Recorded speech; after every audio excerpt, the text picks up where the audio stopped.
Yeah, thank you so much for joining me here today at PPIF Europe. Tell me about Legia Warszawa and what you do. Well, first of all, thank you for having me. It's I know, like for the PPIF conference, sports organizations are not the usual suspects to show up, but I appreciate your invitation and chance to address the audience. As Legia, we are the most successful Polish football club, but we also have a broader strategy than just sports. Sports will always be our core, but what we are doing is developing strategy around sports into broader sports and entertainment and media ecosystem. So that is why we have WAWA Group, where I also serve as a member of the board, and we have big plans to develop into these subsectors.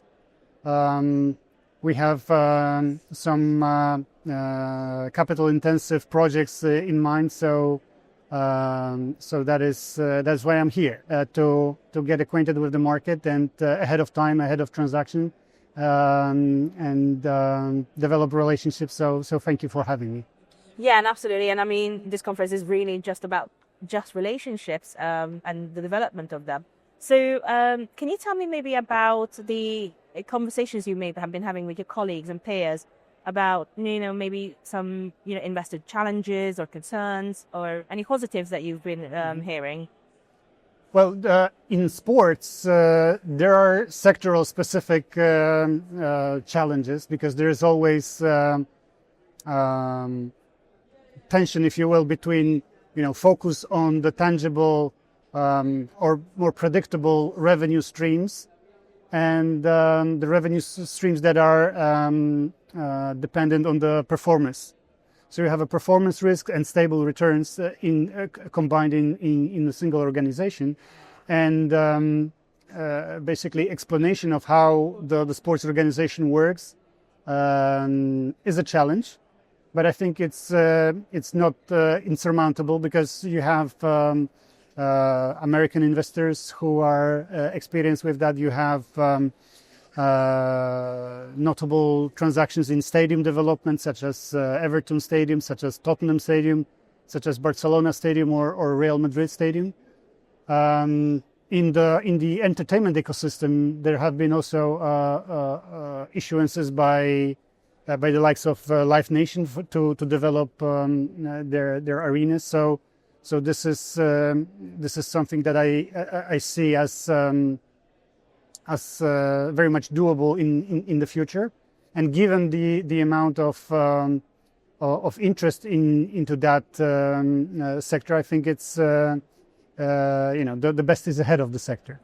Absolutely, and then clearly, as you say, there's so much interest and there's so much movement in that in the sports sector as well. Indeed, there's not only focus on the asset-based financings, but also focus on media rights deals, whether these are league-wide transactions, league-wide credit facilities for the entire leagues in given countries, or whether these are club-specific deals.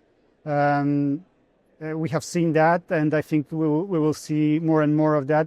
The sports content, live content is probably the only content apart from news that is in a way not worth watching after the fact. So I see this as a huge growth driver for the future and also for the transactions. In Poland, we've seen growth cycle on cycle of domestic media rights. We've seen that in UEFA. We've seen that exponentially in Premier League. So that draws attention of international investors, of US investors as well, whether or on equity side or on debt side. So I think we're going to see more and more of that. Also, what is interesting, I think the sector as such is not very much correlated with other asset classes. And I think within the diversification strategies that the investors employ, I think this is a feature that is attractive. Yeah, and that makes total sense. So I just wanted to maybe touch upon, I know you mentioned, private debt and equity side of things. Where does private placements play here? Well,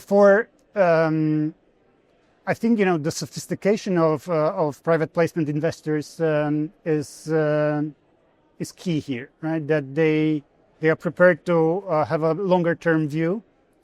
They are prepared to look into tailor-made solutions when it comes to covenant structuring, when it comes to security packages, and that's not trivial given even what we've discussed. I mean the performance risks and intangible assets on the balance sheet of sports clubs. So that is certainly there, and as I said, the sports organization comes